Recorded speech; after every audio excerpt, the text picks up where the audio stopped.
স্বামীর কথা শুনতে যদি আপনার বিরক্ত লাগে, স্বামীর কথাগুলো যদি আপনার কাছে মূল্যহীন মনে হয়, তাহলে বুঝে নিন শয়তান আপনার অন্তরের মধ্যে বাসা বেঁধেছে।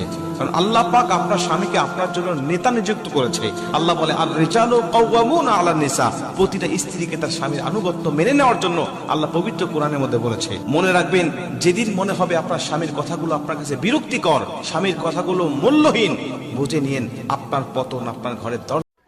ক্ষমা করে দিও আমায়, আমি তোমার জীবনে ভালো মানুষ হতে পারলাম না, কিন্তু একদিন আমার নামটা শুনে ঠিকই বলবা, মানুষটা সবার থেকে অন্যরকম ছিল।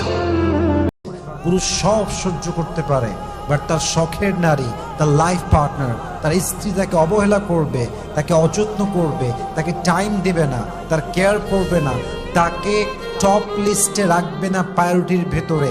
বিশ্বাস করেন, পুরুষ সব কিছু হজম করতে পারে, সব কিছু মানতে পারে, বাট তার লাইফ পার্টনারের অবহেলা, অযত্ন পুরুষ চুল পরিমাণ সহ্য করতে পারে না। ঠিক কি?